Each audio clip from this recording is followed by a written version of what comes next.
Eco 360. Estamos de vuelta en Eco 360. Recuerde participar a través del @EcoTV Panamá en Twitter y también en Instagram y Facebook EcoTV Panamá. Puede vernos en línea a través del www.ecotvpanamá.com y también en nuestro canal de YouTube EcoTV Panamá. Estamos hablando del proceso electoral con el licenciado Javier Ordinola y en esta ocasión queremos referirnos a la baja participación que hubo en las elecciones parciales. El abstencionismo fue la regla en las elecciones parciales convocadas como consecuencia de los procesos de impugnación de proclamación de diputados postulados por la antigua alianza de gobierno. En contraste con la alta proporción de votantes en las elecciones del 4 de mayo de 2014, las cifras de ciudadanos que sufragaron en las nuevas elecciones cayó significativamente. En pantalla podemos ver un gráfico que muestra los porcentajes de participación en distintos circuitos del 4 de mayo de 2014, el día de las elecciones generales, con respecto a las elecciones parciales, y vemos que es realmente significativo el bajón. Creo que en el caso del circuito 4-6 es el más cercano, con tal vez 30% de disminución de participación, pero todos los demás realmente por encima del 40% de diferencia entre participación electoral entre una fecha y otra. Podríamos hablar tal vez, licenciado, de una combinación de factores, ¿no? Por un lado está el tema del cansancio que pudiera haber en la población de un proceso electoral tan largo y ahora tan cercano a las fiestas de fin de año.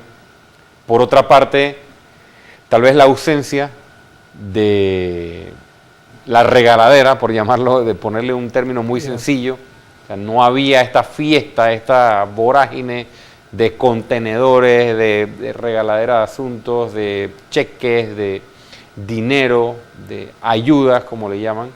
Tal vez eso bajó un poco el incentivo. Y también, por último, el hecho de que no se trataba de una elección presidencial, sino una elección únicamente para autoridades locales. No sé usted cómo ve este tema de la baja participación. Sí, comparto en alguna medida su opinión. Primero hay que recordar que en una elección general se eligen hasta 4 cargos, 5 en algunos lugares muy escasos. Definitivamente el interés de la población es la elección de presidente y obviamente también la elección local de los representantes de corregimiento, que en las comunidades pequeñas son gente conocida, son gente de la misma comunidad, y definitivamente también tiene que ver mucho la campaña de los partidos y candidatos en el sentido de la posibilidad de movilizar a la gente el día de la elección. Se moviliza mucho más cuando es presidencial. Claro, porque hay mucha gente interesada en llevar a la población, a los electores a los centros de votación. Acá se trataba, en la mayoría de los casos, de una sola elección, y lo otro que también debemos recordar es que los candidatos, seguramente algunos utilizaron recursos propios, que muchos agotaron el 4 de mayo pasado, entonces volver nuevamente a sacar recursos para esta nueva elección, pues también esa es una cuestión que hay que considerar. Definitivamente... Muy largo el proceso también. Muy largo, es que se pegan... Es algo sin precedentes. Sí, si tomamos en cuenta, entiendo que nunca se habían presentado tantas impugnaciones como en esta elección, y si sumamos eso al tiempo en que empezó esta campaña, mucho más allá de un año antes de las... Hay dos fenómenos también, ¿no? Demasiado. El tema que, tal como señala, el proceso electoral, primero se someten a los partidos a las primarias. Algunos partidos en ese interín van haciendo elecciones de autoridades internas. Viene entonces el proceso general, y tal como también señala usted, este fenómeno de tantas impugnaciones que es histórico en nuestro país, siento que también agotó un poco al elector, y que definitivamente no está acostumbrado, no hay costumbre aquí de en tan corto periodo volver a tener que concurrir a las urnas. Entonces también es una cuestión de falta de costumbre del elector panameño, porque aquí las elecciones son cada 5 años. No es como otros países que en la mitad de los periodos se escogen a los congresistas o a los diputados, o se eligen a los... Bueno, esto es una muestra de qué ocurriría o qué podría ocurrir con respecto a niveles de participación. Claro, es una cuestión si las elecciones de fueran a medio término, las Así elecciones es. de diputados. Así es. A su criterio, el tema de la duración del proceso electoral, empezando desde aquellos procesos internos que usted menciona, de primarias, etcétera, este no es uno de los temas que debemos revisar en reforma electoral. Bueno, esta situación se contempló en la Comisión Nacional de Reformas pasada, que inició en 2010 y concluyó en 2011. Aquí había normas que buscaban acortar los periodos para los cuales los partidos políticos iban a organizar sus elecciones primarias. Sin embargo, bueno, sabemos qué pasó en la Asamblea Nacional, que este paquete de reformas pues no fue aprobado. Pero sí había normativa que buscaba acortar los periodos, evidentemente hacer que los procesos electorales fueran más inclusivos, porque siendo tan largos los candidatos necesitan mucho más recursos.